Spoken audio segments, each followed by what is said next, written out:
this first round of leadership training. And that is one, neoliberalism, and Comrade Ozzy will do that presentation. How long that presentation will go for, Comrade Ozzy? Right-wing nationalism, mass movement, and a left alternative, and that is Comrade Chair of the College, Dr. Roosevelt, will present on that one. And that should take us how long, correct? About 2 hours, the discussion included. And so we should be through by, that's what, 1 to 2 to 3, should be through by 3:30, yeah, around 3:30 or so. All right?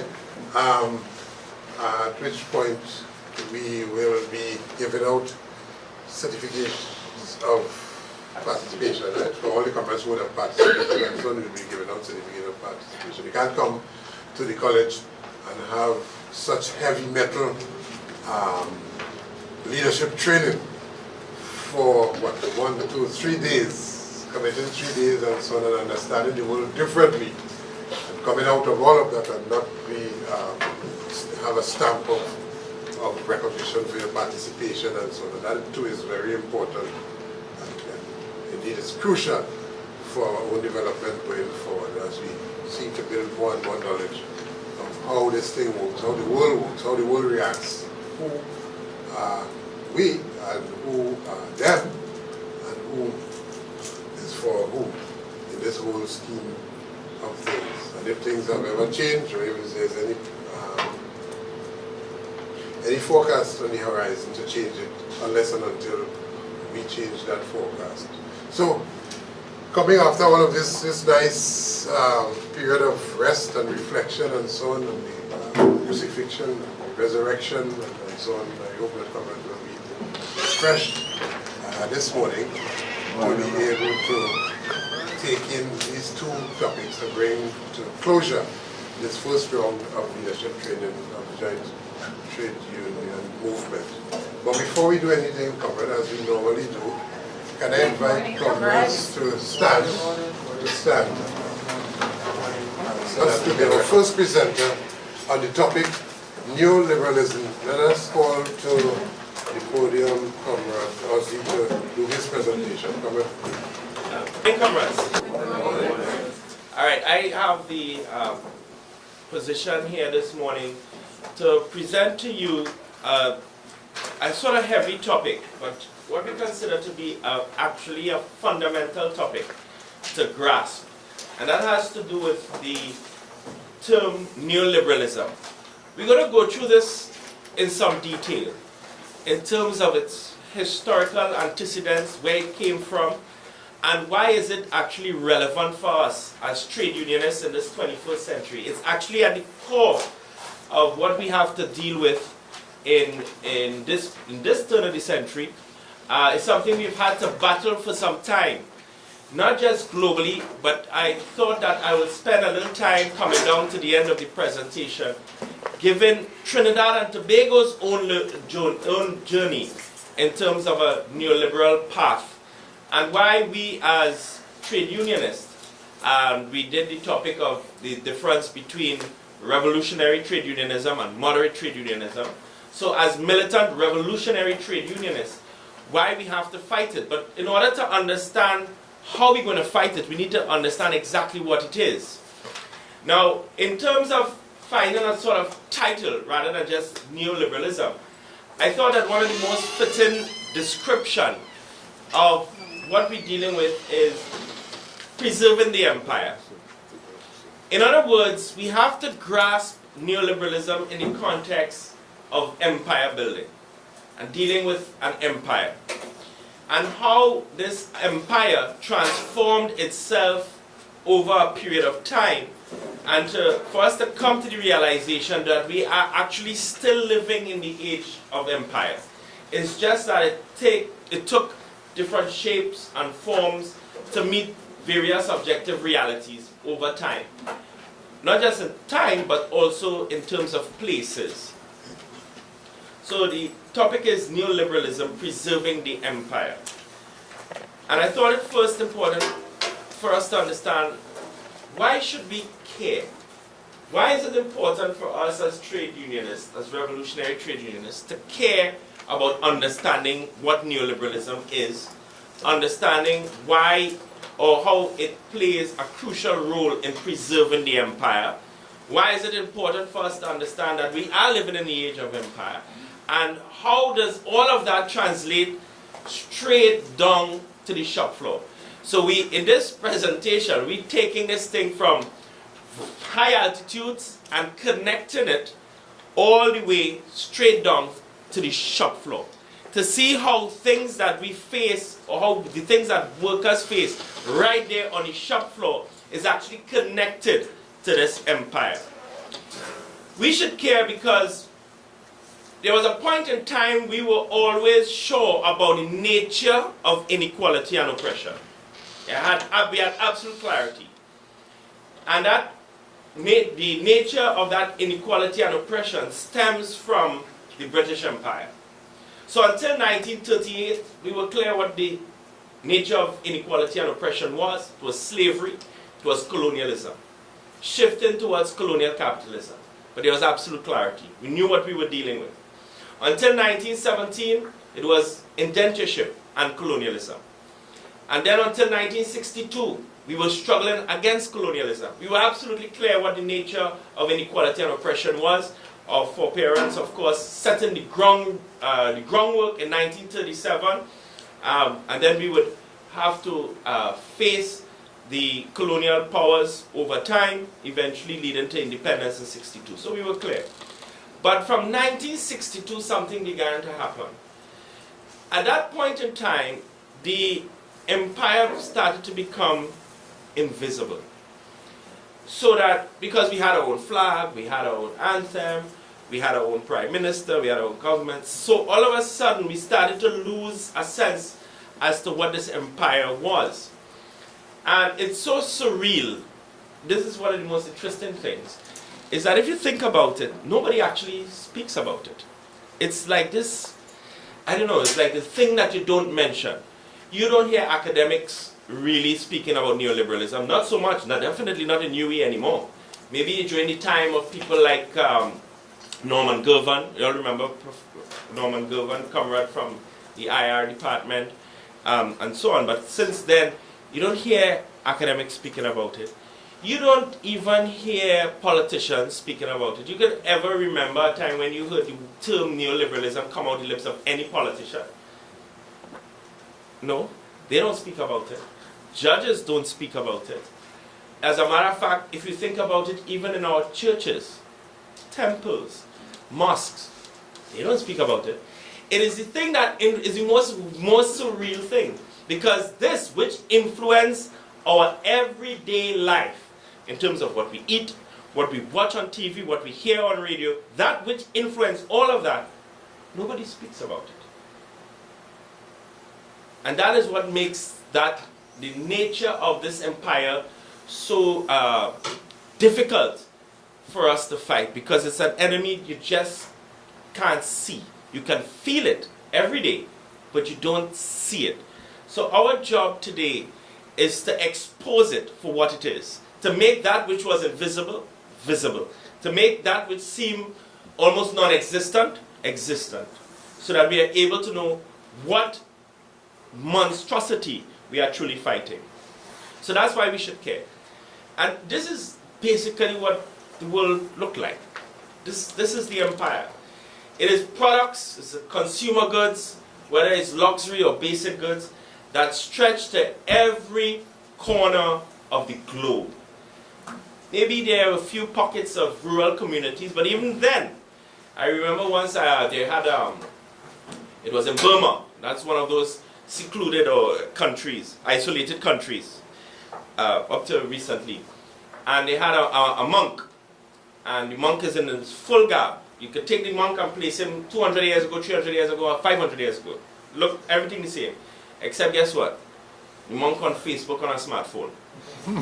That is the influence of what we're talking about. Every corner of the globe, it has stretched. And what is unique about it is that all these goods create the illusion of choice, the illusion of freedom. So here you have all those products, all these here products. And in your mind, because one of the things that the empire feeds us is that you have the freedom of choice. You have the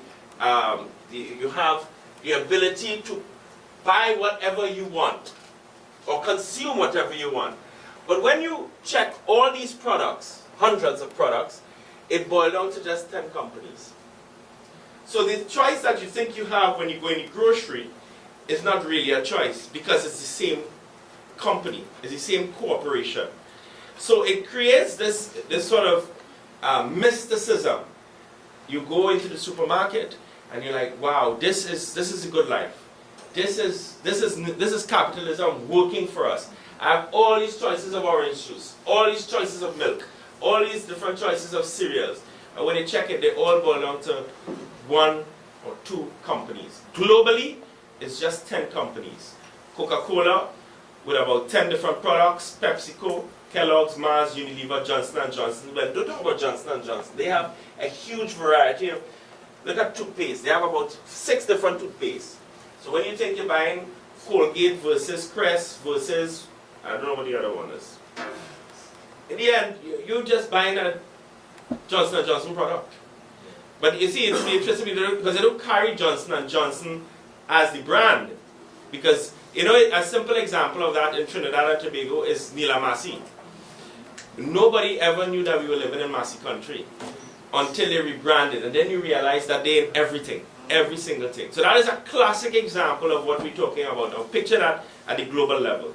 So this is what the empire has delivered for us. A few corporations selling us millions of goods, consumer goods, which we, as subjects of that empire, consume.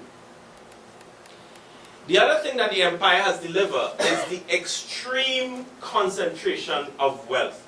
Now this global pyramid of wealth, which comes from the Credit Suisse Global Wealth Data Book, this is hard data, shows the global pyramid of wealth.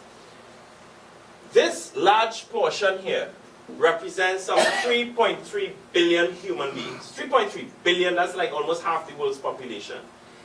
This 3.3 billion human beings account for some $7.4 trillion of wealth, which is, guess what percentage of world wealth that is? 3%.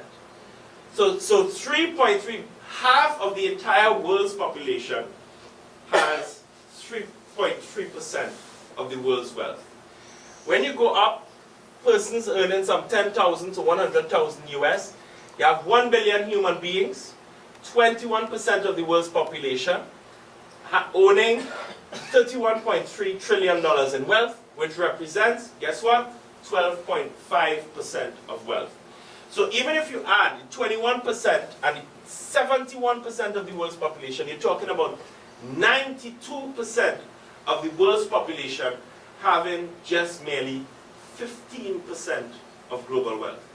But when you get to the top of the pyramid, it starts to get really surreal. So this here, we have 350 million persons, which represents a small 7.4% of the world's population. But that 7.4% of the world's population has, in terms of concentration of wealth, $98.5 trillion of wealth, which represents 39.4% of the world's wealth. So you're talking about 7.4% of the world's population owning 40% of the world's wealth. But the gold on top, and it's yellow because it represents gold, that's the top of the pyramid. This represents 34 million human beings. 34 out of some almost 7 billion population on this planet. That 34 million people, which represents not even 1% of the world's population. They represent just 0.7%. But they have $112.9 trillion of wealth, representing a whooping 45.2% of global wealth. Less than 1%. So even if you take the top of the pyramid, the 7.4 and the 0.7, you're talking about just about 8% of the world's population accounted for 85% of the world's wealth. This is what neoliberalism, this is what the empire has delivered in this period. Now, I'm not talking, this pyramid doesn't represent the world 200 years ago, you know, or even 500 years ago, you know, the peak of colonialism. This pyramid represents our world in 2015.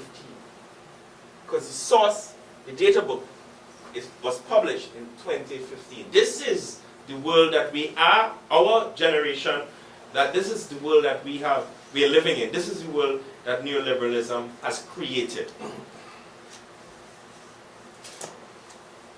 To go even deeper to understand the nature of this empire, a Swiss team, some researchers, did a study of 37 million companies. It was a huge study, 37 million companies and investors all over the world.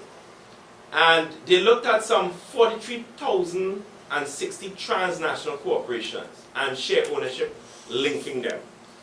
And they realized out of the 37 million companies and the 43,000 transnationals, when they did their research and watched all the connections, the links, and the share ownership, they recognized that there were only 147 firms emanating from the middle. In effect, that 147 firms are connected to all of these companies and all of these transnational corporations. When they check in terms of control of wealth, they found that these 147 firms control some 40% of the wealth in that network. And when they check even further, that a total of 737 of these firms, and they're talking about 737 out of some 37 million companies, 43,000 transnationals, they control, out of all of that, 80% of it all. And they attempt to visualize that model using this. It's very difficult to see from where you are, but in effect what it is, what this represents is the empire by corporations.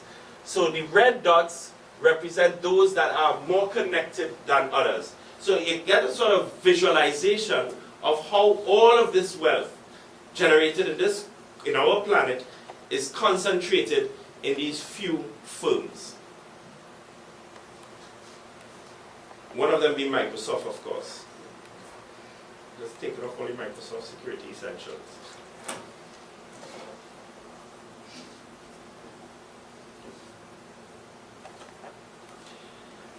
And I want to also give you another snapshot of this concentration of wealth. But also concentration, not just concentration of wealth, it is also concentration of control. And I speak to particularly the US media. So the US media, or corporations that control a majority of US media. Now, this is a broad definition of media, meaning it includes all the newspapers, magazines, TV, radio stations, books, actual books, music, movies, videos, wire services, and photo agencies. So you're talking about a huge aspect of our lives. And what is interesting is that in 1983, and so we're not talking about a long time ago, to show you the rapidity of growth of this empire. In 1983, there were 50 corporations that control the majority of US media. 50, 1983. Most of us were around in 1983, right?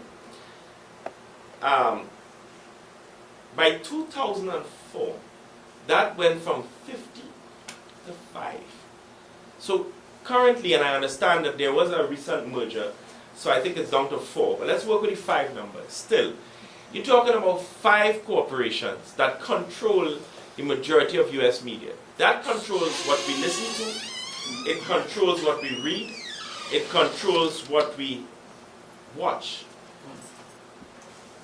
And yet still nobody talks about neoliberalism. You don't hear people mention it. As I said, it is one of the most surreal things of this century. Now, defining it has always been a bit of a challenge because there's so much work and study that went into it. But I was thinking for a long time, how can I break it down in a simple way for people to just grasp in one go, one sentence, to understand what this monstrosity is. And the best definition I could come up with, simplest definition with the fewest words, is that it is a policy architecture for capitalism to thrive and expand. Simple. A policy architecture for capitalism to thrive and expand. And what are these policies? What are some of these policies that create the environment, the space that construct our society in such a way that allows capitalism to thrive and expand? Things we are all familiar with. Privatization, fiscal austerity, deregulation, free trade, reductions in government spending in order to enhance the role of, guess who? The private sector in the economy. In other words, it is a conscious attempt to reshape human life and shift, well, that's supposed to be the focus of power. So that the power is no longer with the state. The power is more and more concentrated. That's what I said, it's not just concentration of wealth, it's concentration of power. More and more in the hands of private interest. Which explains why the chambers, the business chambers, the energy chambers, are so aggressive in their criticism and attack when JTUM speaks out with regards to, in particular, in the energy sector, with regards to Pelerin. Because Pelerin, which remains as part of the state, still enables the state to have significant power over our lives, because the revenue derived from Pelerin is what pays a lot of our bills. But can you imagine if that power shifts from the state to private interest? Vouchers. Well described. So that is a base. I try to find the simplest definition for what can be something very complex. But I think it's something we all can relate to this. But the idea is to see that the statements made by chambers that you see recently in the papers, and not so long ago with the strike, budget statements that seek to, what do they say, tighten belt, all this idea of tightening belt, the idea of deregulation in terms of things like the environment, etc. Free trade, everybody, really like to talk about free trade. All of these are policy, are part of that policy architecture of that one thing, and that's neoliberalism. So that now, whenever you hear it, whenever you see it, whenever they condemn state enterprise, they want to privatize postal, they want to privatize, well, almost everything, healthcare, education. Why do you think they're doing that? They want to even privatize a lot of the work of the corporations. A lot of that is now contracting out. All of that is part of that policy architecture, which provides or facilitates capitalism to thrive and expand.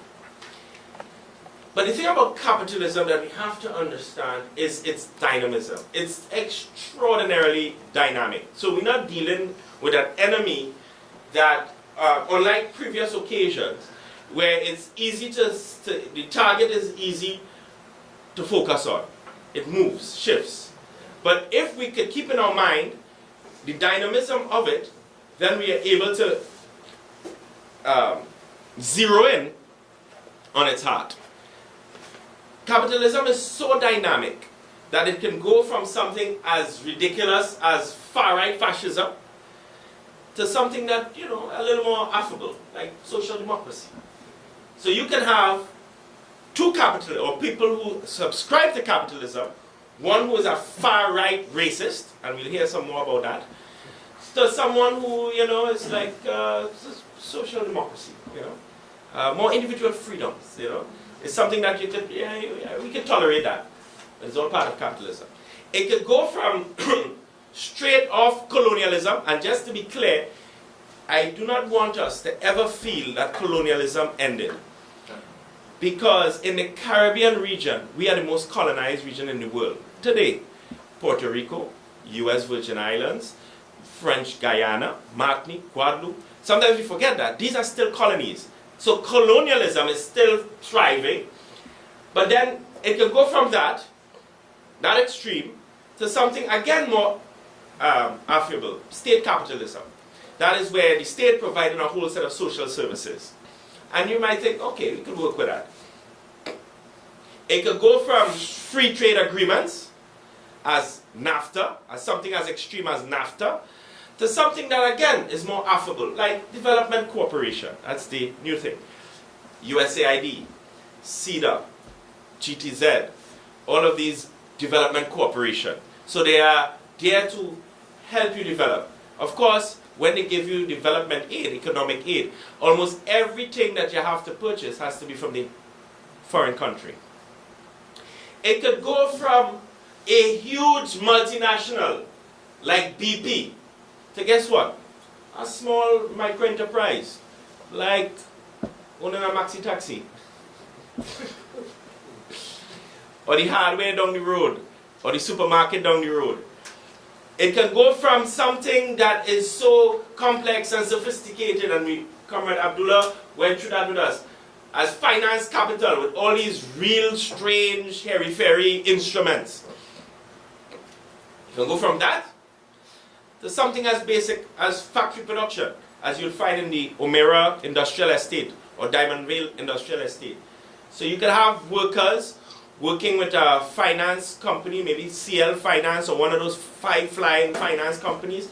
So workers working in a factory under extreme conditions, all within the same capitalist system. But in the end, it is still capitalism. It is still capital exploiting the surplus value of labor. Just to give us a little journey as to how we reach here, or the different stages. And you're probably are wondering why I would show this, and I guess this will come to the end. Because it is all about how we as humans structure and organize our society. In the end, that's what it is. How we as humans structure and organize our society.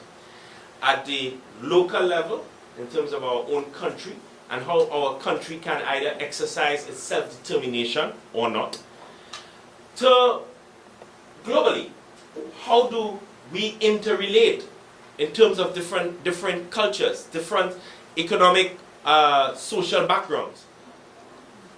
So that's what it is. In the early days, we were simple hunter-gatherers. That's it. And for most of human history, that's what we were. And therefore, there was really no surplus value of labor. We eat, we hunt, that is what we eat. Whatever we gather, that's what we eat. Then we had the Neolithic Revolution and the emergence, interestingly enough, of private property. The idea of private property, when you consider the span of the human journey, it's a fairly recent phenomenon for us as a species. Emerging in about 10,000 BC, lasting until about 3000 BC, this is with the advent of agriculture. We began to settle, therefore we needed to protect whatever we had as crops, and therefore the idea and the notion that this is mine, or this is ours, and that is not yours, that is not, and therefore I need to protect it from you. That is when that began. And it was a global phenomenon. No one can really take a very specific credit. It sort of grew globally. And then came the rise and dominance of empire. The idea that few villages or few cities can merge, or different peoples can merge to form an empire. That lasted a fairly long period, from 3000 BC till about 1917 with the First World War. Also a global phenomenon. But inside of that, we had feudalism, which in the earlier period of 1550 to 1776, and this is when the Europeans jump on the scene now. They just take the thing to a whole different level, right? Because feudalism existed in China, it existed in India, it existed in Africa, But the Europeans just took the thing to a whole different level, introducing in a most aggressive manner mercantilism and slavery. Now, not that they introduced slavery, it was always part of not always, but it was part of human experience coming out of the Neolithic Revolution. And it, interestingly enough, emerged around the same time of the concept of private ownership. But the Europeans took slavery to a different level of chattel slavery, where the slaves themselves were nothing more than chattel, piece of equipment, if you may, which explains why at the end of slavery they got insurance money for the slaves, for our ancestors. So you had 5 slaves, you got insurance for 5 slaves. You free 10 slaves during emancipation, you get insurance for 10 slaves. The slaves themselves got nothing, but the owner, because we were just chattel. And in about the mid-1600s came the notion now of a nation state. Now, what is particularly interesting about what is called the Treaty of Westphalia is that the same time the idea of a nation state emerged is the same time the idea of corporations emerged in that mid-1600s. So it's almost as though, which will explain why the modern empire is so connected to corporations. It's not just political constructs. They are economic, it is a system of economic domination. Because the same time the notion of nation state was emerging, that you can have not an empire, but a nation, it was exactly the same time that whilst you can have a nation, you have a corporation. And so that's why you would find you have, with the colonization of the US, they were done by companies. Massachusetts Company, and that's why you had the East India Company, you had the East Asia Company. So it is almost as though they are establishing peoples and societies on the basis of companies. Out of the mid-1700s, fueled by slavery, the capital of slavery, always remember that, ushered in, of course, the Industrial Revolution. And capitalism began to thrive. Well, it emerged mid-1700s, and of course it has been with us now for the last 200 and something years. But capitalism in itself, as Comrade Abdullah presented in the last session, has its inherent contradictions. And so it took cycles of crisis after crisis after crisis, when we will look and map that history of when neoliberalism came out. Coming out of that, this ideological position of how to reorganize the world, how to reorganize our societies, really came in an aggressive form in the 1970s to now. Neoliberalism is new liberalism. That's what the neo part, new liberalism. So what is this liberalism that they wanted to reimagine or reconfigure? It's the reconfiguring liberalism. Economic liberalism, which emerged in the mid-1700s to coincide with capitalism. Now, the interesting thing about it is that we have to see it as a reaction, because that's dialectics, right? It was a reaction to the existing feudal system, a reaction to monarchical rule, a reaction to the dominance of the church, the monopoly of the church, the monopoly of the aristocracies. So these liberal ideas of focusing on the individual and private property and individual contracts came into being. The idea of less state intervention, because in their minds, the state, which is represented by the monarch, had too much interference in the lives of people. Privatization, so that the land and the properties and so on would be less in the hands of the aristocracies and the king or queen, and more in private, individual hands. Deregulation, they found that the rules of mercantilism, the regulations that guided how those empires traded needed to be deregulated. And of course, a free market competition, so that my goods and your goods, we compete on the open market. These ideas, this came about and gave sustenance and gave fuel to the growth of capitalism. But the problem was that all of that came to a head in 1929. Who can tell me what happened in 1929? Where all of that nice liberal, all these nice economic liberal ideas just came to a head because of course, its own inherent contradictions. And what happened in 1929? Yeah, huh?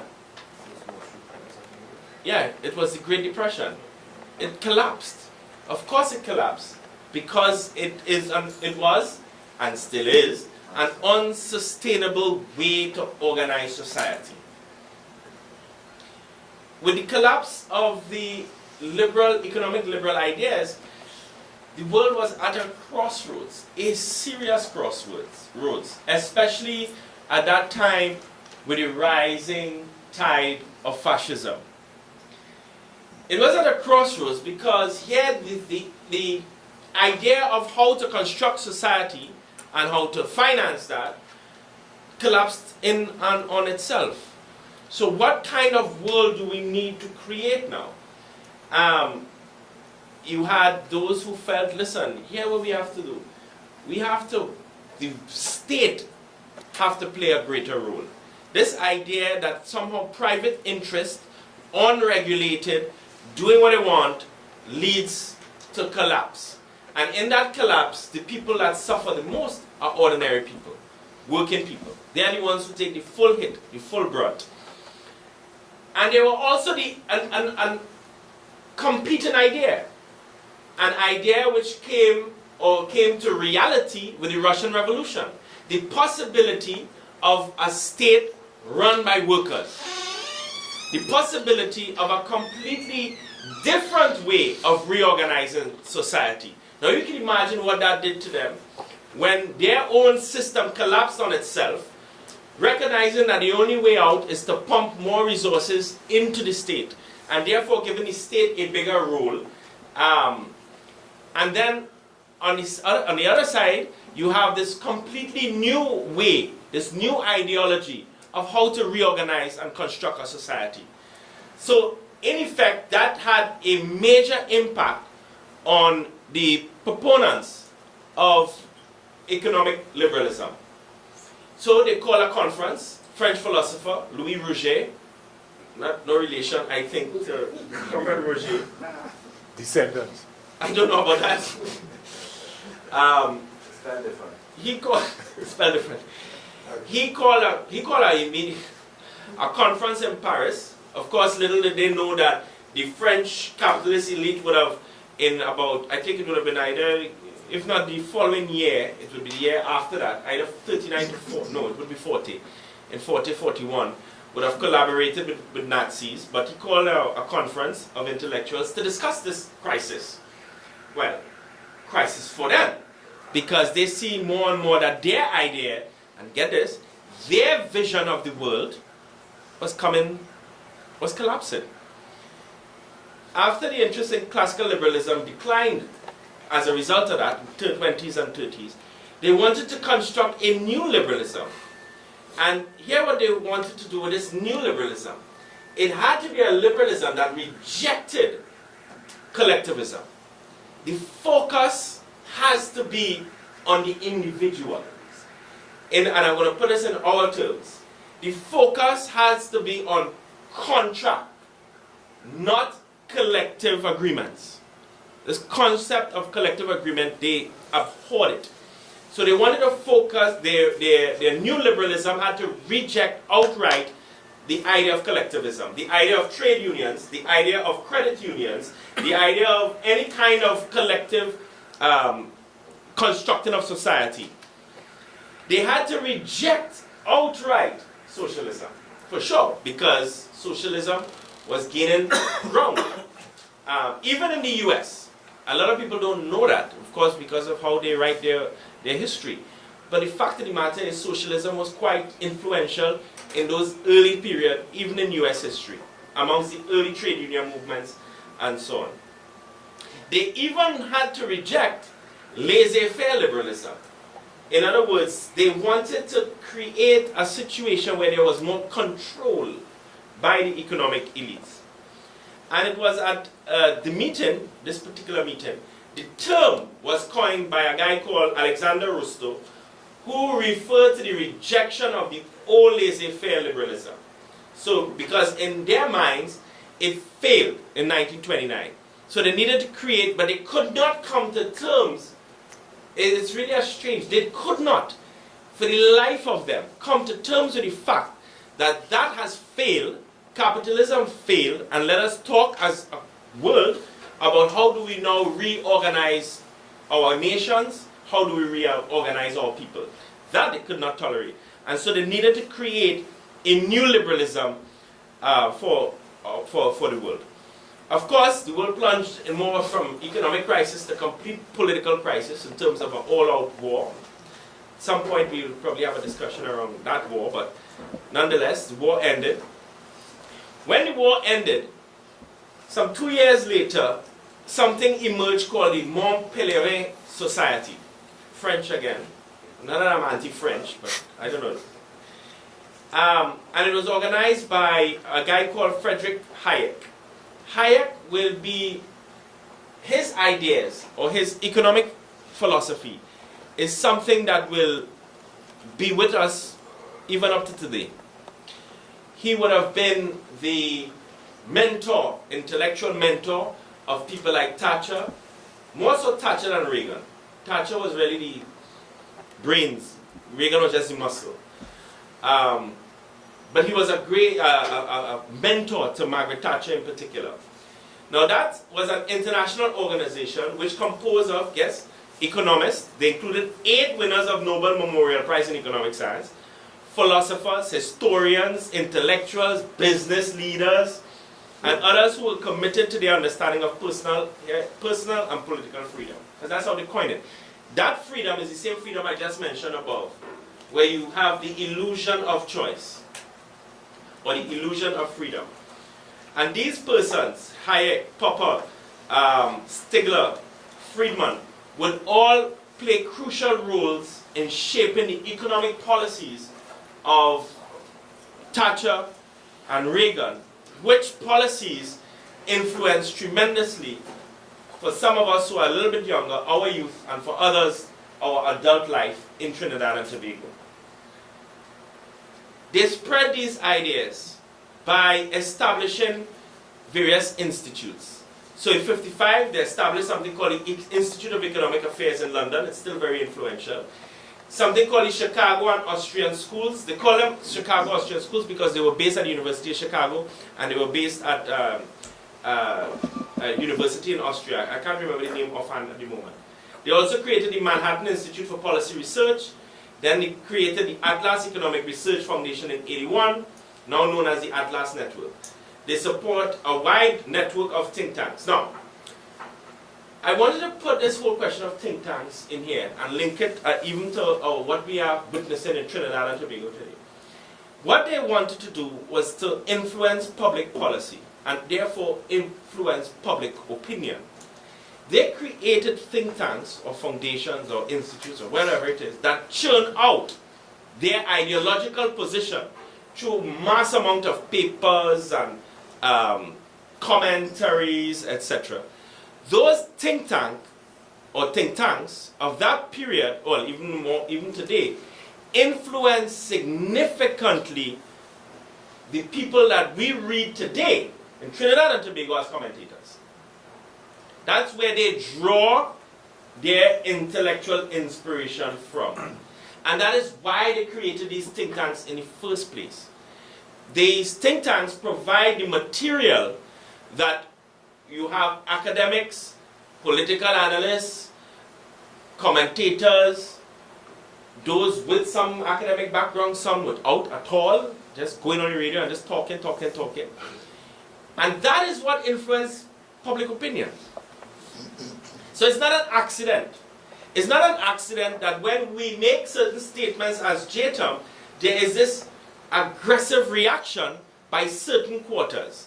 And I want to say, quite frankly, a few quarters surprised me and, well, disappointed me tremendously. Certain quarters that you thought was progressive, but it is only when faced with the absolute clarity of worker power you begin to see their class interests coming from the hidden curtains. And to put this again into some historical context, so that we get where this thing started. In August 23rd, 1971, a guy by the name of Eugene Sidnor Jr., he is a close friend and an education director, see his role, education director, of the U.S. Chamber of Commerce. See these chambers. These chambers are not just, how to put it, a simple club of employers. They belong to the empire, just to put it bluntly. They are part of it.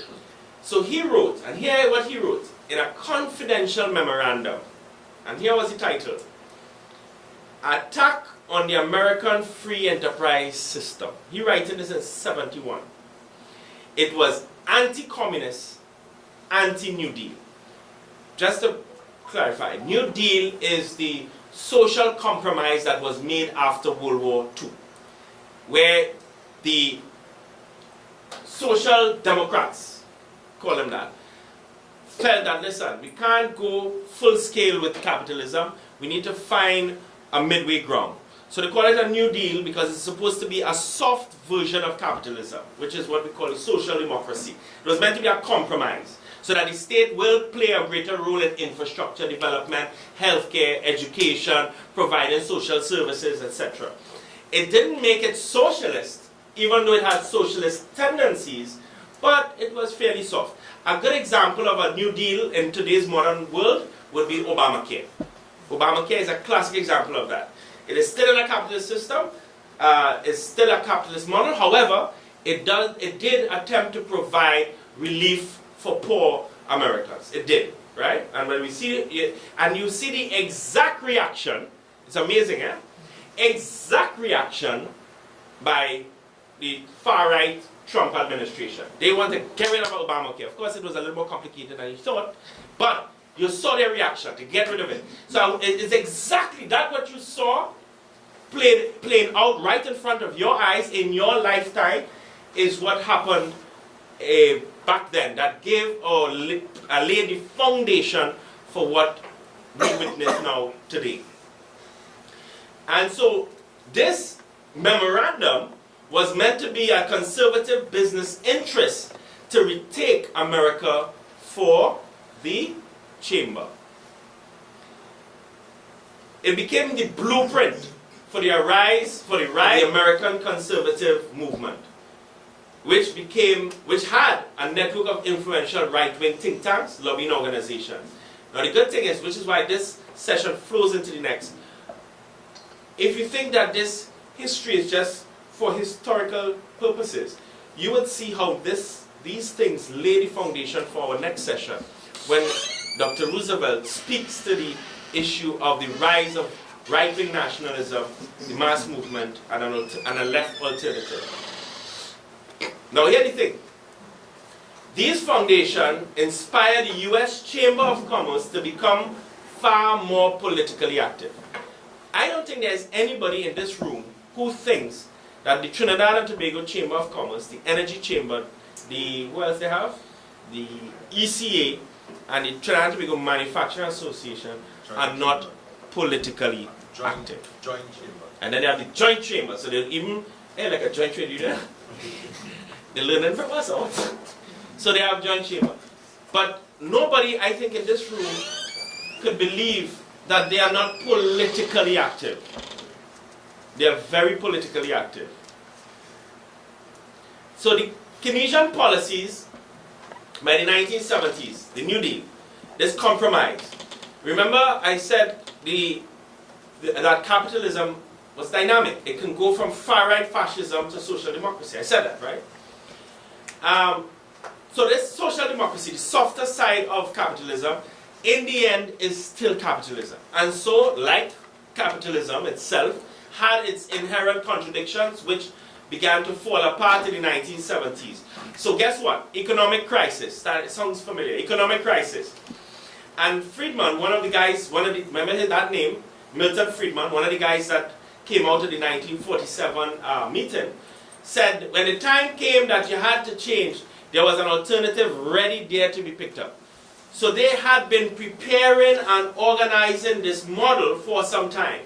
So by the time the New Deal, by the time the softer side of capitalism in itself ran into crisis in the 1970s, they were quick to say, aha, here is the model for how we will reorganize and reshape the world.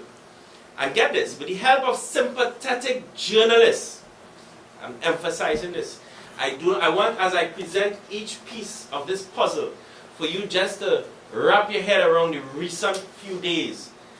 Journalists, recent journalists, in our cases, these editorials, Guardian in particular, and political advisors, the people who our current Prime Minister playing golf with, elements of neoliberalism, especially as it relates to monetary policy, was adopted by the Jimmy Carter administration in the US. And Mr. Jim Callaghan in Britain. Interestingly enough, Jimmy Carter was a Democrat. Jim Callaghan actually was a Labour. Kind of remind us of Blair's New Labour. I say that because sometimes, even as you see things that present themselves as progressive, always keep in the back of our minds that they is just a softer side of the same empire. It's no different. Blair's New Labour was capitalist. Jimmy Carter's Democratic administration was capitalist. This recent guy, before Obama, Clinton. Well, Clinton was who? Clinton pushed NAFTA, in case we forgot that. And he's a Democrat. He locked up, under Bill Clinton, yes, that same Democrat, many African Americans were locked up. Under Obama, as much as we recognize him, of course, as the first black president, he too was part of that system. And therefore, under him, you still saw war waging. You saw many deportees coming back to the Caribbean, and of course, other issues which Comrade Dr. Roosevelt will speak to. So these are our two protagonists in this journey and in this story. Like two lovebirds, two peas in a pod. And it's interesting because you have Trump, and now you have the British elections being announced, June 8th. Theresa May, by all accounts, seem to be all set and ready to win. Maybe we have an upset to the left. We wait to see. But can you imagine a Trump and Theresa May advancing even further? That's the thing about economic crisis. And that's the interesting nature of neoliberalism and capitalism. Even in the crisis, it's not like people say we need to just get rid of it, you know. Somehow out of it emerged something even more reactionary, even more right, even more anti-worker, even more... So in an economic crisis when people should be rushing and running to the people's organization like trade unions for shelter and so on, there is this barrage of attack and aggression against trade unions. And we will see exactly why a little later on. After Margaret Thatcher and Reagan, they took power, the rest of the package followed, which were tax cuts for the rich, crushing trade unions, that was their modus operandi, deregulation, privatization, outsourcing, competition in the public service. Through the IMF, the World Bank, and the Maastricht Treaty is what became the European Union, is what gave the legal framework for the European Union. And the WTO, neoliberal policies were imposed on our world without democratic consent. It was just imposed on all of us. But it was imposed in a way that made you believe it was the only way your society would survive. You had no money, there's an economic crisis, you had no choice.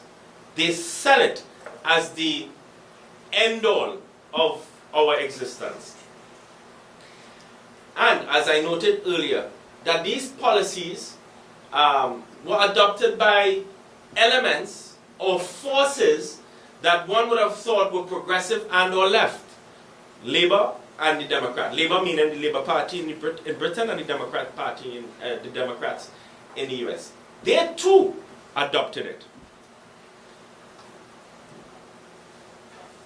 The freedom that they speak of, the freedom that they try to sell us, the freedom that neoliberalism brings in their minds, so that we're clear when they talk freedom, because it's a term they like to use. And if you watch, and they perpetuate this belief through film and through popular culture, they literally perpetuate it. That it's all about the land of the free, it's all about freedom, blah, blah, blah. But what they really mean, when they talk of freedom, neoliberalism style, is freedom from trade unions and collective bargaining, which will mean freedom to, guess what? Suppress wages. Freedom from regulation means that they can poison rivers, they endanger workers, and again, I want us to always connect this to what is happening right now. That whole BP story, people forgot. Comrade Roger Ease, I wonder if how many people in this room remember the Deepwater Horizon. And that was in 2010. That was just a few years ago. Alright? And they killing what? 11 workers were killed in that. People forget about the massive poisoning in a river in Brazil that disrupted an ecosystem that has existed for thousands of years and destroyed the lives of villages along that river. That is corporations doing that because of deregulation. Freedom from tax, because they have this thing about paying less taxes. Means that, and we have to be careful about that. Eh? And that's why it's so important for us to understand neoliberalism in all its facets.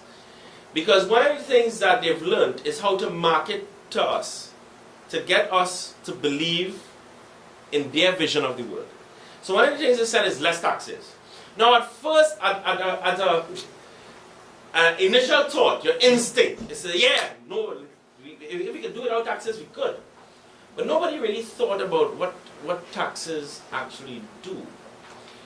Because no taxes for you mean no taxes for corporations, eh? And it means no taxes for the rich. But it is from taxes that you have government infrastructure, healthcare, education.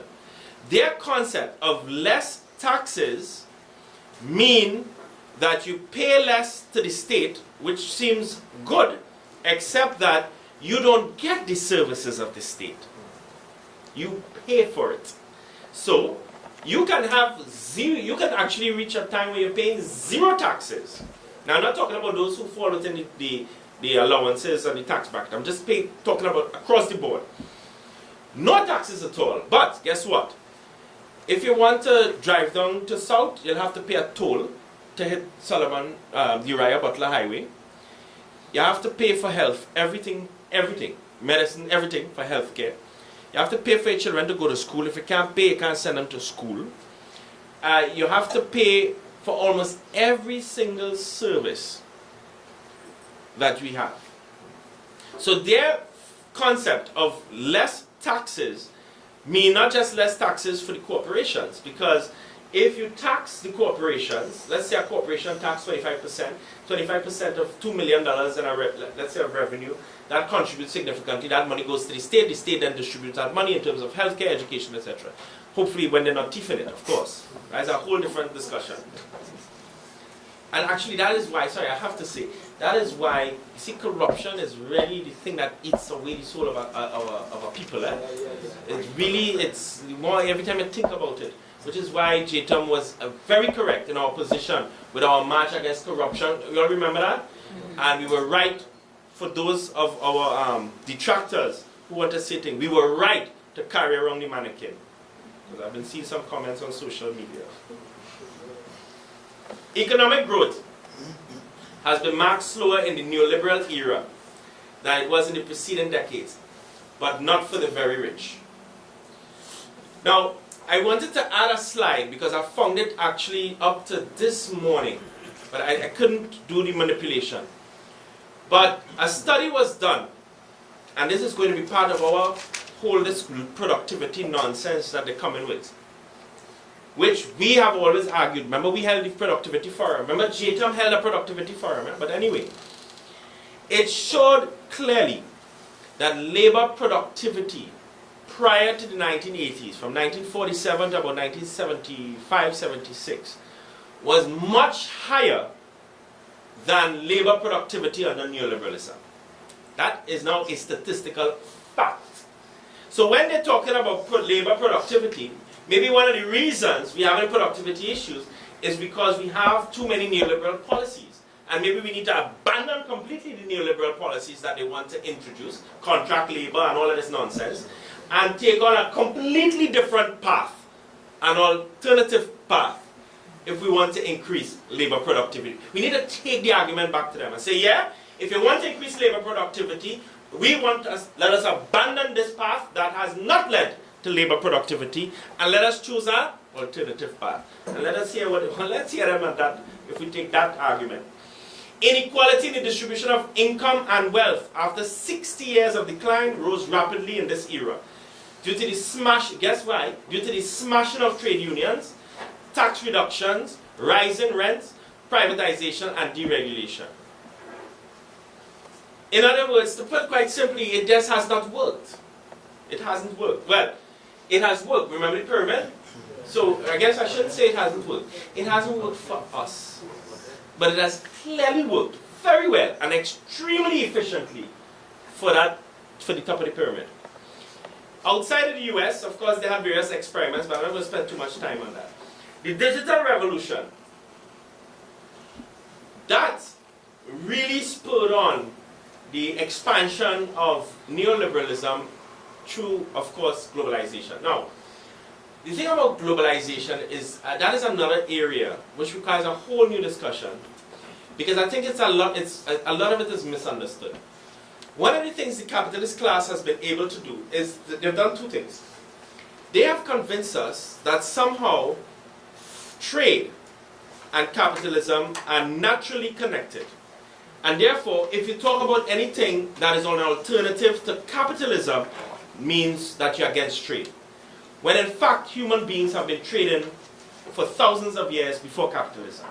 So the first thing we have to do is to delink the two. They are not connected, all right, in that sense. They're connected because, of course, humans trade, period. Whether it's under capitalism, feudalism, communalism, I mean, we traded even before the Europeans reached here. The other thing is to delink this concept of globalization and capitalism. Because we, above all people, know about globalization. Slavery, as Comrade Abdullah said very clearly in his presentation, it's globalization. All right? The digital revolution is sort of similar in that way.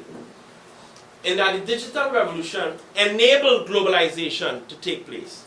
But in seeing that, what the capitalist class were able to do is to exploit that development. Because that's what they're good at, exploitation. So they exploit labor, they exploit technology, they exploit processes, they exploit relationships, they just exploit. So they exploited that. And what the digital revolution enabled were advanced computing, finance capitalism, advanced robotics, artificial intelligence, and bioproduction genetics. And at some point, we as a movement, even as we discuss the alternative path to neoliberalism, we have to discuss the role of artificial intelligence and bioproduction in that new path. Because artificial intelligence and bioproduction in a capitalist system would lead to consequences that are unimaginable.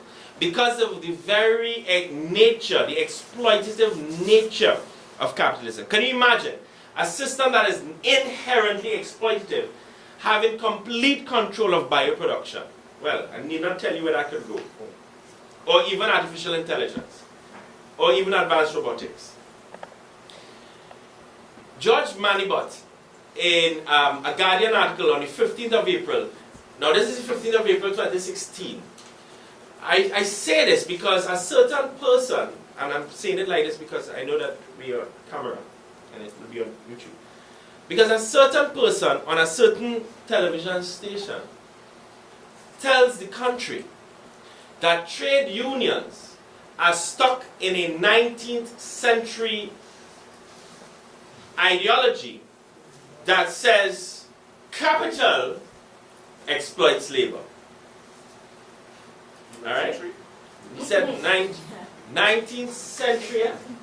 Okay. I do not know that we can, and it gets worse. It actually got worse. And that somehow today, in the modern world, what we have in terms of the relationship between employer and worker is a win-win situation. I don't know that we can tell that to the majority of workers who can't get vacation leave, can't get sick leave, who, if they get pregnant, they get sent home, who have to work 10 hours and get straight pay, workers who are exploited who work in extreme conditions, and if you complain, they get sent home. I do not know that they feel they're in a win-win situation. Comrades, do you feel that the members you represent feel that they're in a win-win situation? No. I don't know that teachers feel they're in a win-win situation. I do not know that postal workers feel in a win-win situation. I mean, I'm not even sure if bank workers feel, maybe we could be wrong, but I don't even think bank workers feel in a win-win situation. So, I'll say no further, no more on that. But to say and to draw attention to the goodly person who made that statement about 19th century ideology to a 2016 article in the Guardian. Not by the way, not in Trinidad, this is not Trinidad Guardian. Neoliberalism, the ideology at the root of all our problems. And here's what he said. Perhaps the most dangerous impact of neoliberalism is not the economic crisis it has caused, but the political crisis. As the domain of the state is reduced, our ability to change the course of our lives through voting also contracts. Instead, neoliberal theory asserts that, guess what? People can exercise choice through spending. The market. The market determines everything. But some have more to spend than others. In the great consumer or shareholder democracy, votes are not equally distributed. Just think of a company. Isn't that the person who has the most shares, more votes? The result is the disempowerment of the poor and middle. As parties of the right and even former left adopt similar neoliberal policies, disempowerment turns to disenfranchisement. Now that's a powerful statement. Because, and I want us to think about it a little bit, to understand that shift of power. So that it's like this. If you go with a full-scale neoliberal where you privatize everything, of course nobody's paying taxes and so on. And there is a limited role of the state. I want us to just conceptualize this for a minute. Then why are you voting? Just think about it. You're voting for what? You're voting to, because let's think about why we vote now. We vote now because you're voting for a particular political party, because you want that party to form the government, so that that government can use the state resources to provide services. Okay.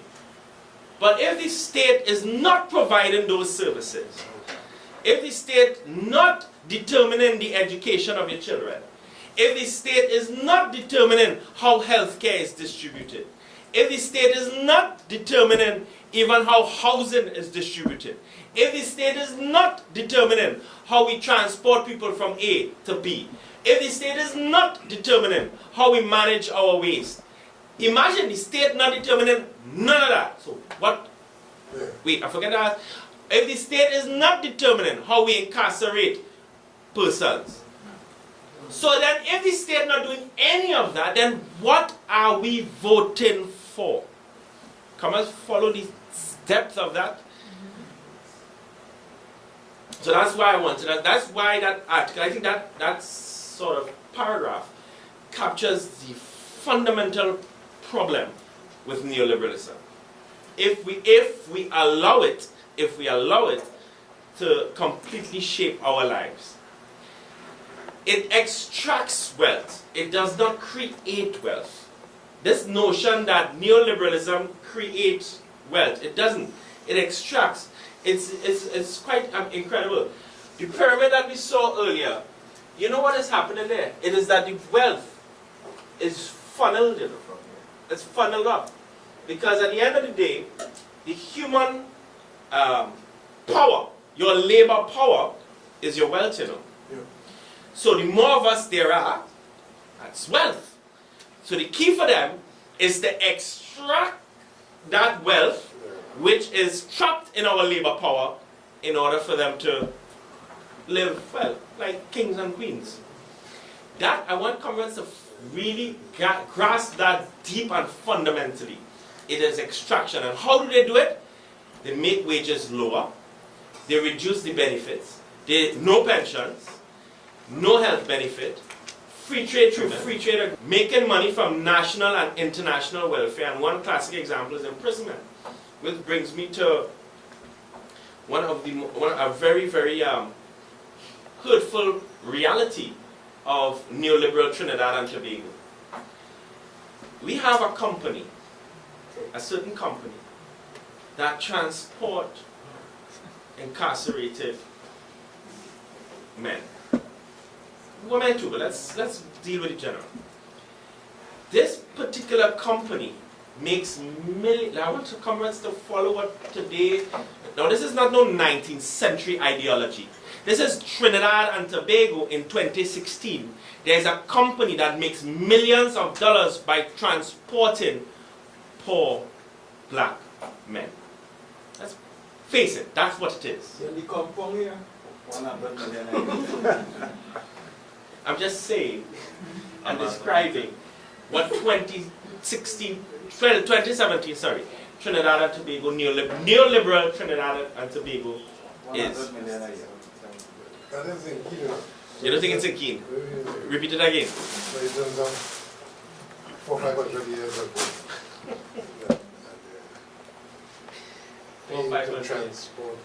That's why I said it as the way, exactly the way, and I deliberately said it in that. I'll probably say it one more time. There is a company in 2017, neoliberal Trinidad and Tobago, that makes millions transporting poor black men to and from prisons. 2017.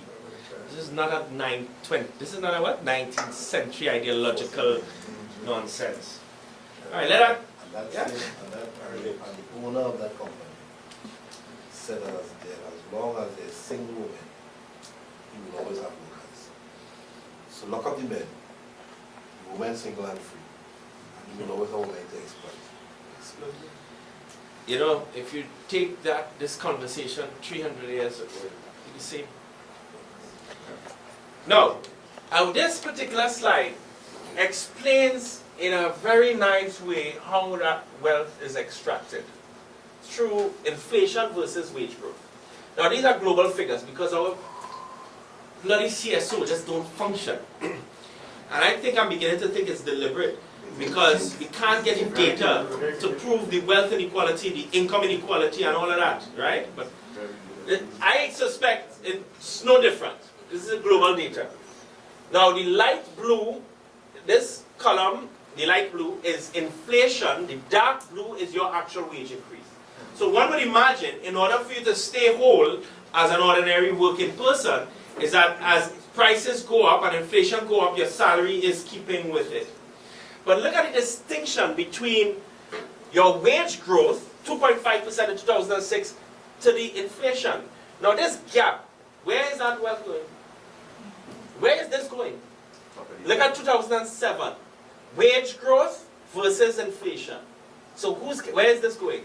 It's not disappearing in space, huh? Going to the yellow. Interestingly enough, with the economic crisis Now, this is the most incredible part. In the economic crisis in 2008, you would have at least expected this to be smaller, but look at the gap.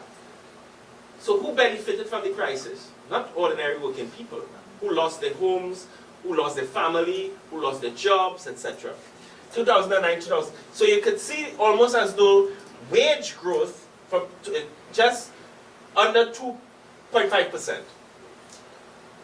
Highest being in 2007. After that, it's less than 2.5%, while inflation continues high. Now that gap is the wealth extraction. That's the point that this graph shows. And that's why it'll be interesting to see for Trinidad and Tobago, all those who coming down hard on us, when all we are asking is that at least help the worker to, as you said, Comrade Roger, when we, in 2010, make the workers whole. If a basic principle like that, make workers whole. Let us say that you can't make the whole thing, then let's talk about the sacrifice that the workers are making. And therefore, if workers are making a sacrifice, what is the sacrifice businesses are making? So even in this economic crisis, I saw an article recently, and I think even business, CNC business, whatever, carried it. Prices going up. You all saw that? Just recently, last week. That's last week. Prices are going up and up. Yeah, but the most difficult thing about that is that people are accepting that they should get less. Yes. Go home because things are hard, the country has no money, but it's okay for the prices. It's true. You see no massive condemnation of that, you know. It's the most dangerous part. And the people who accept that are ordinary people. That's correct. Because I would have thought, after you saw that, when that story broke, I was looking for a barrage of editorials condemning the business community. That in a time so difficult that you will raise prices when... So you see the contradiction. So workers, and that's why capitalism will always fail. So you have workers going home, workers can't get paid, things hard, but prices going up. That's a contradiction. There must, at some point, that will collide. Because who buying these things in the end? And that is the, which will lead to underconsumption and overproduction. A classic contradiction in capitalism. So we're headed for another crisis, you know. Also, I think we can also add or note the fact that most, if not all, of the major corporations, including the banks, they're making more and more money, profits. More and more profits. Yeah, that's correct. And nobody condemning that, you know. Everybody is really surreal. It is surreal. But it's part of a... They've been doing it for a long time. So it's sort of almost ingrained, the natural reaction. Imagine prestige holders. Yeah, that's so Prestige holders saying that That's their what I profit is think. up. Yeah. And who to be blamed for that? The labor. They don't even employ two cashiers at the same time. Their profits high like the sky. They ain't paid. And they've been labor for that. Yeah. No, let me tell you, it will come to a head. I mean, Marx predicted it, and people can say what they want, and when you check it at its basic level, it's going to come to a head. It's what happened with the crisis. With all the fancy financial thing and using subprime mortgages to get and invest and all of that fancy thing, what brought it down was so one simple fact. People who were going home and just couldn't pay the mortgage. Besides the people who could not qualify, the point is people just could not make that simple thing of monthly payment. Because the system depends on that, but they can't accept us in terms of just to go back to the wages. They just refuse to accept that workers should get anything here. You must suppress wages, you must keep workers down to, it's like the Victorian age, literally down to subsistence living. It's literally subsistence living. If you speak to most workers now, the most they can manage is probably a small vacation to Mayaro. Yeah, but the boat now out of service, they can't afford to take an African plane, and it's real. It is real. Yeah. The argument is that dark color drives the other. Yeah. The lighter color. That's the argument. And you see that it don't add up. It don't add up, because if that's the case, and you're right, then how we explain this? Yes. How you explain any of them? Because then what should happen is that the dark color should have been all up there. Yeah. But that's not, the statistical data doesn't show it. Doesn't. And then of course you had the backlash of Brexit and, well, that weird man. But I want us to connect the dots.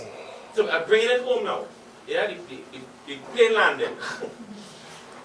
All of these things that we face, restriction of trade union recognition, it's not an accident.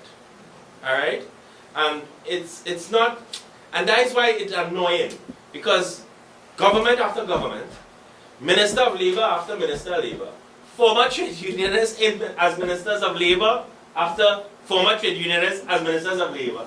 For some reason, that ain't changed. It has gotten worse. And of course, Comrade Cabrera can tell you very well in how they are using the courts to even make it even harder. So they are on a full-scale assault in terms of trade union recognition.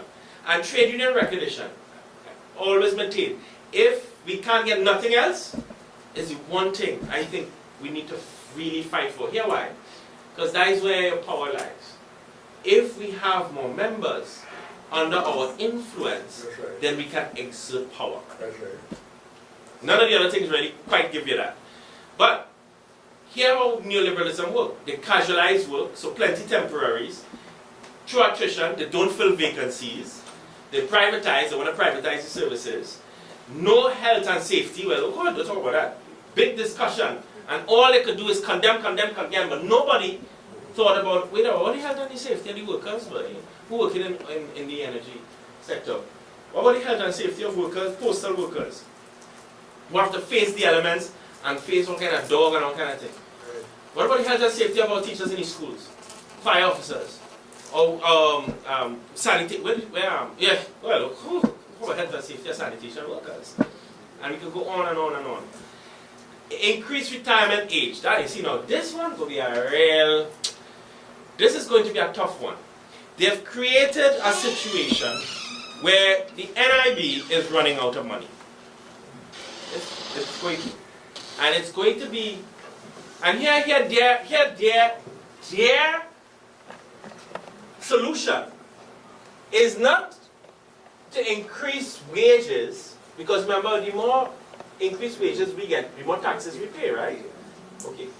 Not to force employers, which I tell you, the data, I wish we could have quantified how much companies do not pay NIB for workers and saying they're paying it, especially the lower end workers.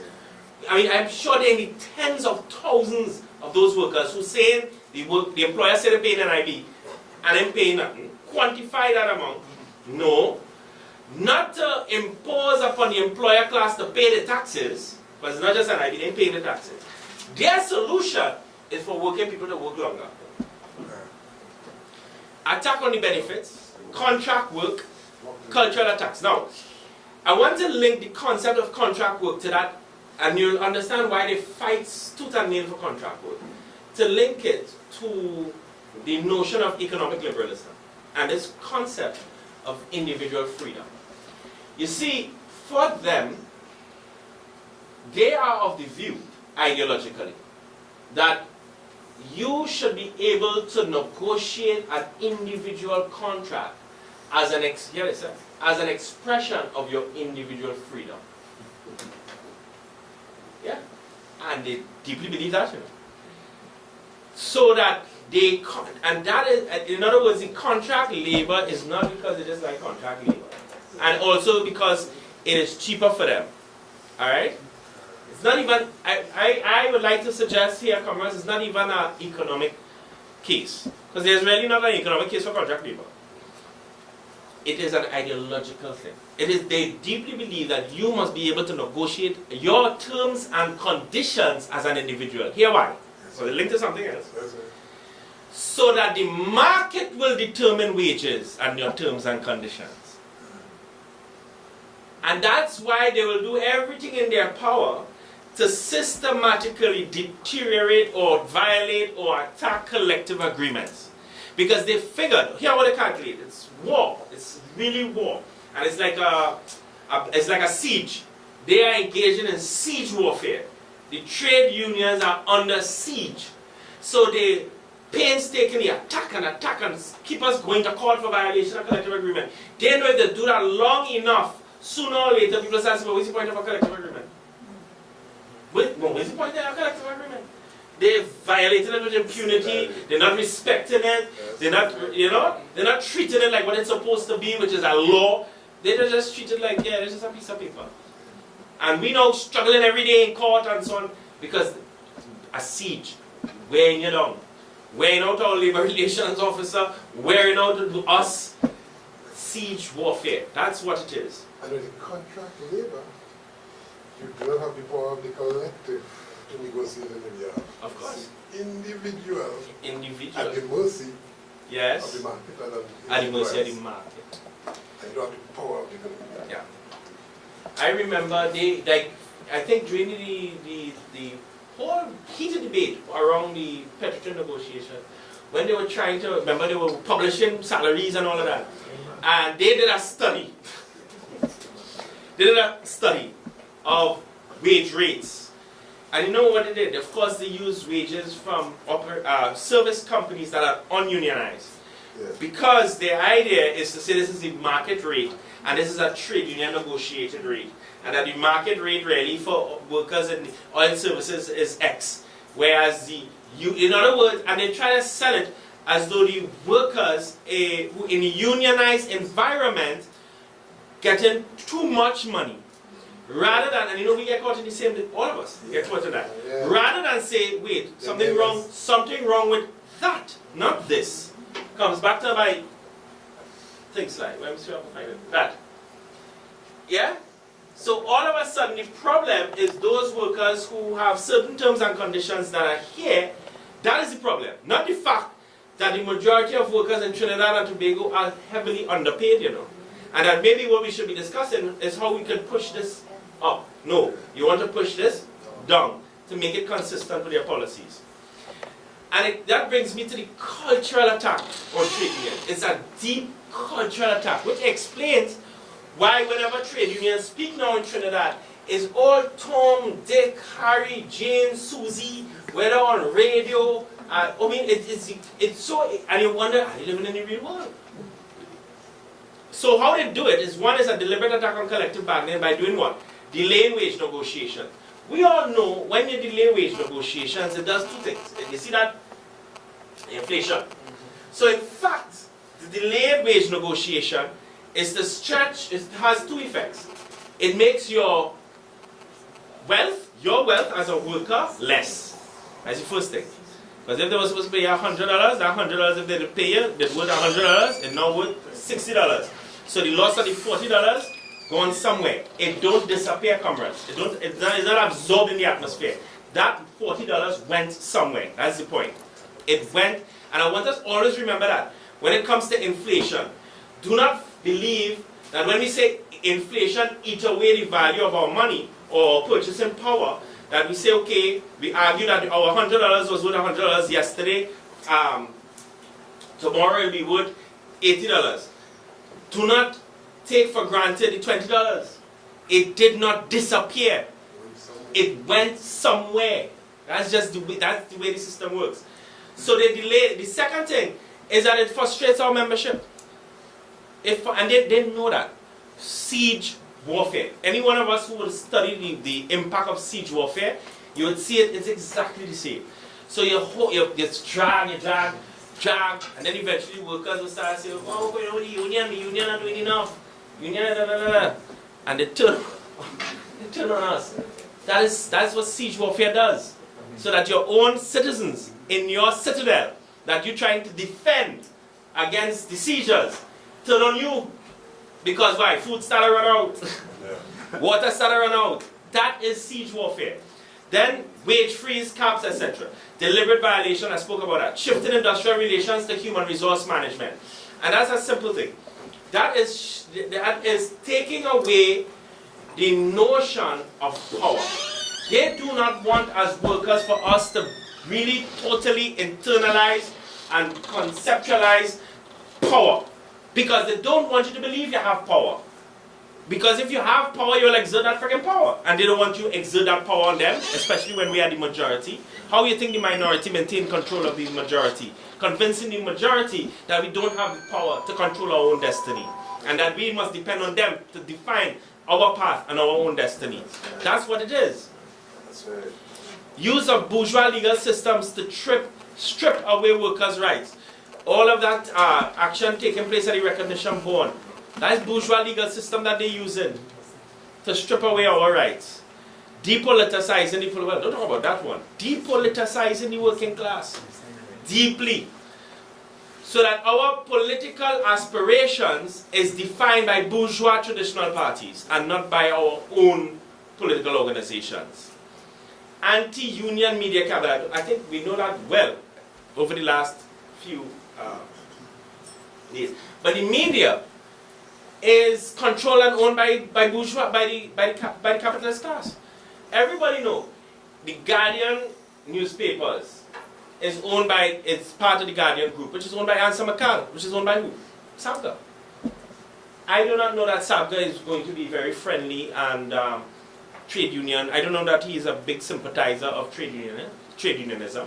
And I'm certainly sure he ain't no big fan of socialism. Same with one Caribbean.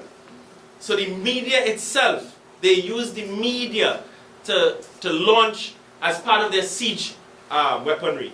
Attack on trade union, attack on the right to strike.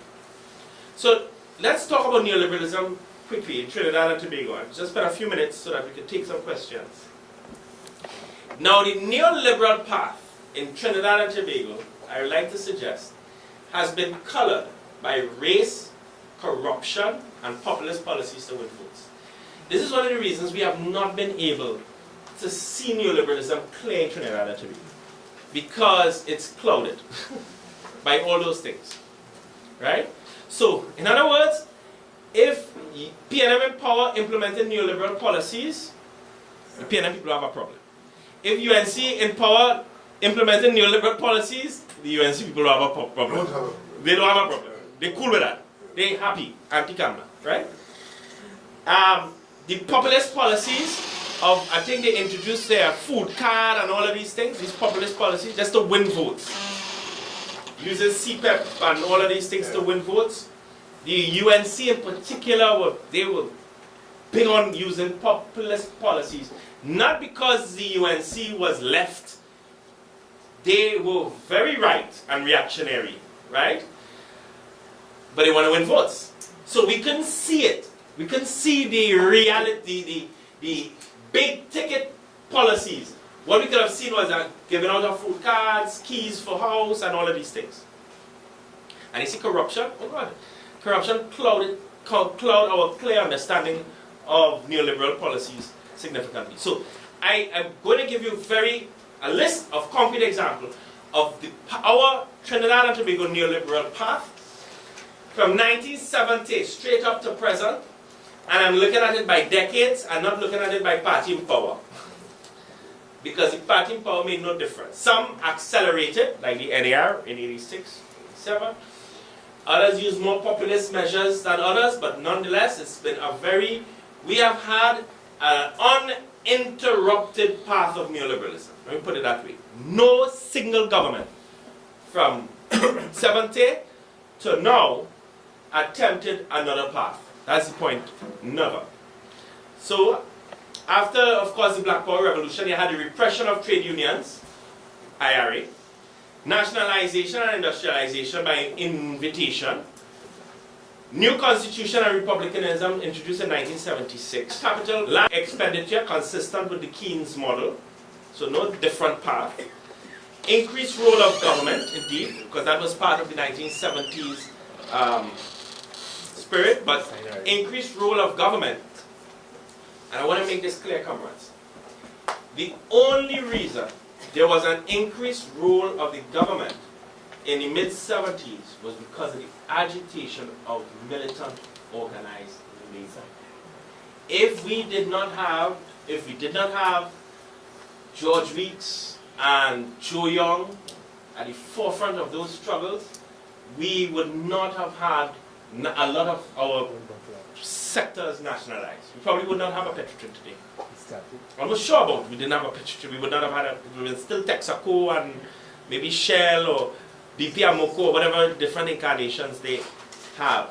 So the greater role, the greater expenditure on social programs was the result, the direct result of the agitation of labor. In the year of the decade of 1981 to 1991, consistent with the rise of neoliberalism, we had a global recession, as it always starts. Yeah, then we had the economic crisis of 82. That is now what the oil, what do you call it? The oil, when the oil boom came to an end. 82 to 83. National Economic Planning Commission was invited, the IMF and the World Bank, and the Demas report, Commonwealth should get their hands on that report. That report is what laid the foundation for neoliberal Trinidad and Tobago. Structural adjustment in 83 to 84. And of course, we had corruption in that decade of 81 to 91. We had the removal of COLA, introduction of VAT. We had a cut in public service. We had the privatization of Telco, ISCOT. We had a free zone bill that was passed, which enabled certain parts of Trinidad to be a free zone. We had National Planning Commission to focus on something called foreign direct investment. So when certain trade union leaders telling certain people to take the ring and go, that was a big problem for them. Foreign Investment Act, again consistent with the neoliberal policies, that was passed in that decade of 81 to 91.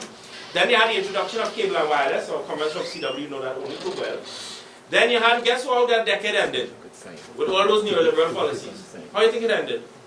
Well, an African coup? No, it's not free. Yeah? Next decade. But we didn't learn. We decided that we will accelerate. Structural adjustment continues. The government sought to fulfill the process of neoliberalism, first outlined in the Demas report, inaugurated by Robinson and then consolidated by Manning. Trade and financial liberalization. Well, if Comrade, I wonder if I have it here. All right, let's see how that went down. This is in the 91 to 2000 decade. Divestment of state holdings, increased foreign direct investment, trade reform program sponsored by guess who? The World Bank.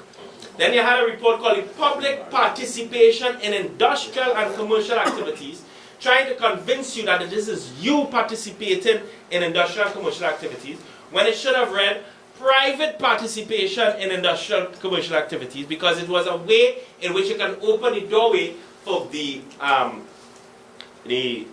conglomerates. We used to call them conglomerates, remember them? Yeah. To be involved in industrial and commercial activity. 20 companies were privatized in that decade.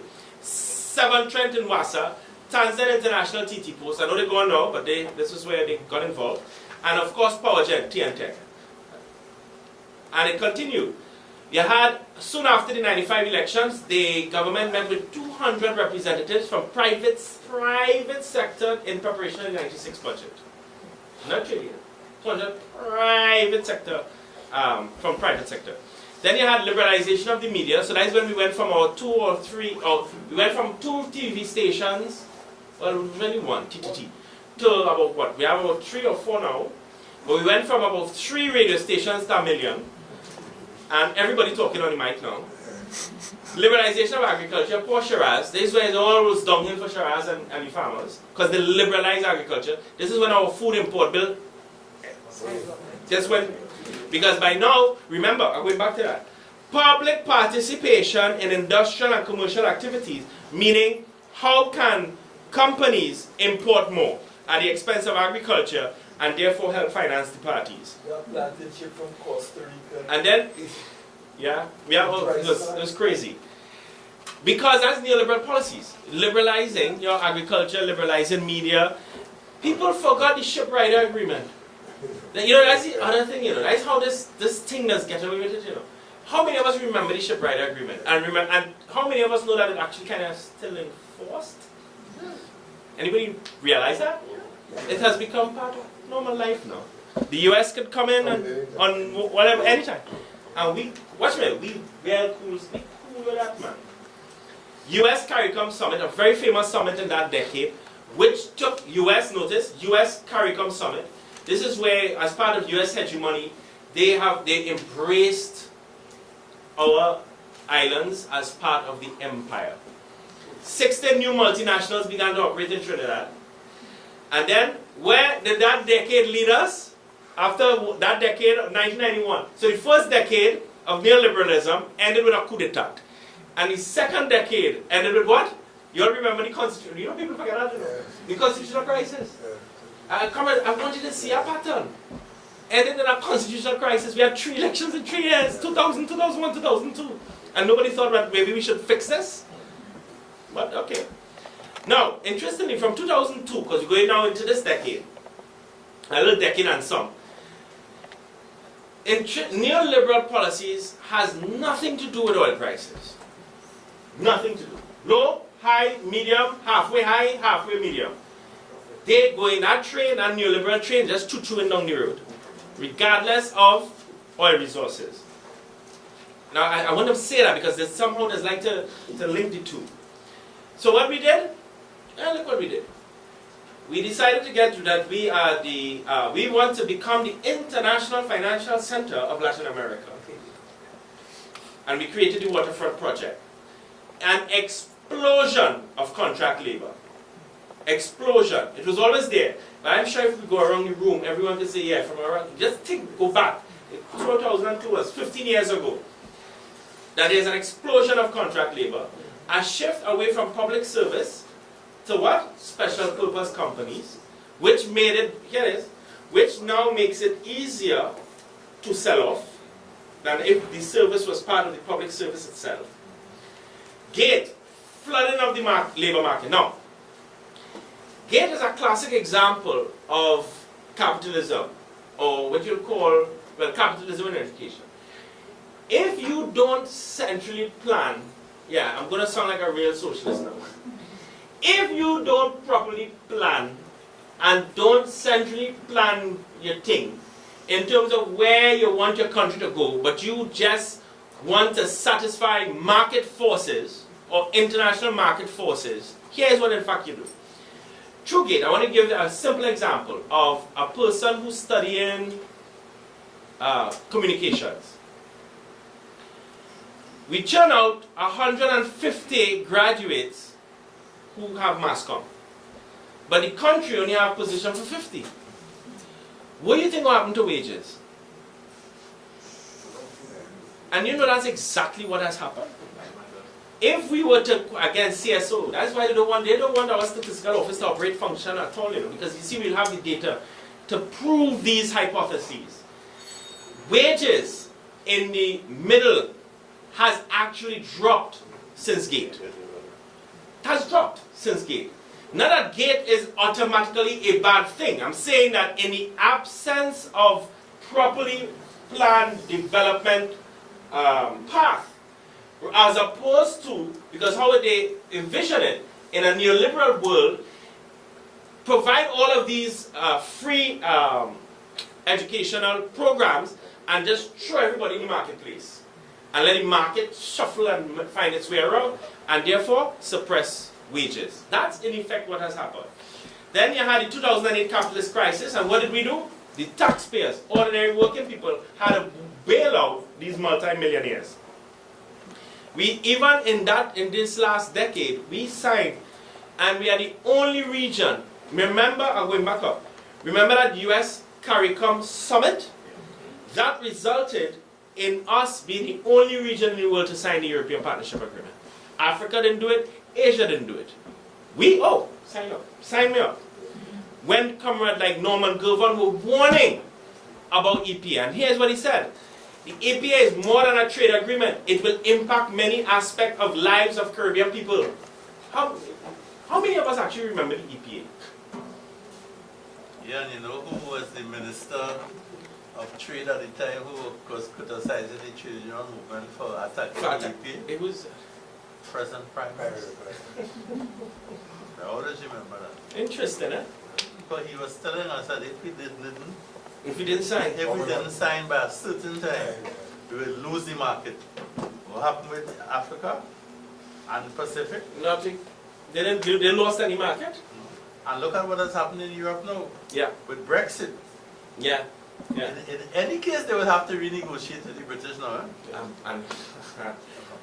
And at the cost of working people, that is the hard part. That's the hard part. So we have a European Partnership Agreement that is affecting all our lives. We don't know what it is. It's legally binding, difficult to amend once legally enforced, and of an indefinite duration. You ever hear a contract? In perpetuity. Imagine that. Like God. Forever and ever and Like ever. God. Wide in scope, covering several areas of national and regional policies, including intellectual property, and I mean, it's quite devastating. Limits the government's ability, now this is key, limits the government's ability to change future policies in several areas. We can present leap from now till we leap out to the sky. They're not going to bother to us, because that's the path they chose. That's the path they chose. We'll have to fight back, and the key is fighting back in a different way. Little known and understood by the public. So that's EPA. But then we had the attack on pensions in this period, because you had the new Insurance Act, credit unions. I know Comrade Remy fighting tooth and nail in terms of the credit union legislation. Increase, here, you see what they're attacking at? Pensions, in terms of occupational pensions. The idea, of course, is that you should not have that. You should depend on guardian life. Who are the other ones? The corporations, right? In terms of, and of course, strip away, because we all know, I always like to make the distinction. One of the things I thoroughly love about the pension plans and so on that we have at OWTU is that you have, from time to time, these elections for workers rep, and you'll have a trade union rep, and even if they're outvoted, the point is you have a voice in that space through the pension management committee, right? With annuity, you have no voice, absolutely no voice. They determine where that money go, how that money go, and if it collapses, well, too bad. Credit unions, it's the same thing. And membership, you have shares. It's all about power, comrades. It boils down to power. So the neoliberal agenda is to strip your power by taking away pensions, strip your power by making sure that you can make credit unions more like banks. Increase corruption from Kaldahar to SIS. I might have to add one now. From Kaldahar to SIS to RR. Is it RR? Hey, sorry. 2015 oil price collapse. Then, what you had? Comrades, what you had? Neoliberal policies. This is our path. Closure of ArcelorMittal, departure of OAS. A 2016 budget, austerity or public investment. Which path he took? Which path he took? Austerity. And here why we struggling. Liberalization of the media. We went, this is, example here is One Caribbean. They own a newspapers, Express, television, Express. All these are radio stations. So they own that. Guardian, CNC3, so they own a television, a newspapers, and all them radio stations. This is what we fighting. And these are the two main ones. So the only other option is Poor Newsday and When Baby Sunshine. Come in the mirror. But mainstream, this is what we up against. And that's how they channel the cultural attack against trade unions. So the attacks is not because people just don't like trade unions. It's deliberately a siege warfare. So now they bring out, so they use the media now as a new form of ammunition. Oh God, he left the room. Wow. I wanted him to see this part. Maybe when you come back in, I'll show you. Go on. Feature high in the presentation. We had an alternative to the neoliberal path. An alternative to austerity. We didn't just attack. We were not just attacking neoliberalism or attacking austerity just for so. Because Labour had a different vision for Trinidad and Tobago. That's the point, you know. We actually have in our vision a construct of the Trinidad and Tobago society which is diametrically opposed to the construct and the vision of the elite ruling classes, the descendants of the planter class. How dare the descendants of slaves create and construct a society which their foreparents always ruled and controlled? That's why such aggression and venom when we challenge them. Our plan was about growth instead of austerity. Investment in manufacturing, tourism, agriculture, infrastructure. Our plan speaks to greater public investment. And you know how I know it works? Ask Obama. Obama was faced more or less with the same thing. Austerity, like some European countries who end up still being stagnated, or heavy stimulus package. He went with public investment. And therefore the US economy was able to, make some improvements. Preserving and generating foreign exchange, measuring productivity, cutting wastage. We were the ones who said that. And as a matter of fact, you see them when they try to justify the TDC thing by listing all the wastage. It was our leap that says, yes, there is wastage, but talk to the unions and let us see how we can address this wastage. A lot of the wastage has nothing to do with the workers. As a matter of fact, most of the wastage has nothing to do with the workers. It's how the thing is managed and how the thing is being used to funnel corruption. So in the end, neoliberalism is clearly the supremacy of capital over human beings. And the question in my closing is that the world, or is that the Trinidad and Tobago society we want to construct, where capital is over human beings? And that now you'll understand the fundamental discourse. Oh, he's back. I had this slide just for you, comrade. Just for you. And you notice he is in his element, in his element. So in the end, neoliberalism is just that. Capital over the human. We envision the world differently, where the human being is supreme over capital. Capital has to serve us, not us serve capital. So that's it, Comrade Chairman. That thread, one of the several threads that you use to weave the fabric that is presented today. And that thread has to do with something we face with. There's a battle we have every day as trade unionists, which I thought we should reason. In one of my readings, I saw the author describing human resource management. He was asking the question, what is human resource management? Now, just about every author who writes on HRM speaks about it differently, right? But he was making the point, interestingly, that human resource management is globalization at the workplace. You understand that characterization? He said that HRM is globalization at the workplace. Now, when you define HRM, it's really all about an employer setting objectives, and everybody in the organization has to run along that objective now.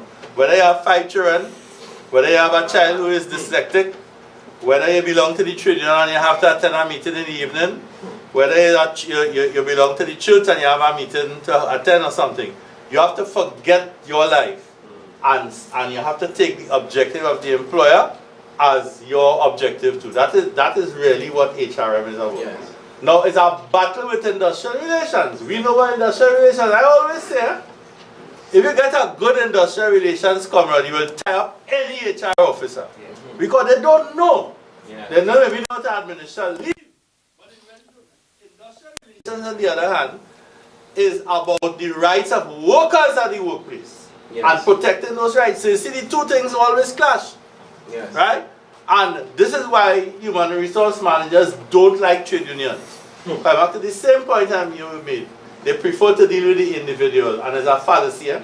Because no matter how bright you are, when you go and you negotiating on an individual basis, a big macro company, you have little power, you know. So the big word for it is asymmetrical relationship. The balance of power lies with the employer. However, when you get together with a as a trade union body and you enter into negotiation. I remember doing negotiations at a place called Coates Inks years ago. There's it's like cigarette something that is ink, right? Not paint. Ink that is, right? Yes. And we get recognition. We bargaining unit small. So I go up there with a little nasty little Indian comrade who is mixed paint. They choose him as their shop steward. So we go on to negotiate. About 5 minutes into the negotiation, I see doing my so. I want to talk to you outside. I said, what's the problem? Him, boy, you see they have the general manager, they have the financial controller, they fly down somebody from Wales, and they bring an industrial consultant, they will match you, boy. I said, no. I said, let this be a lesson to you, to see how powerful the trade union is. Because when we go in there, we tying up all of them. Yes. So I just thought I would Very important. Yeah. make that intervention in terms of one of the main threads that you use in your presentation. Thanks.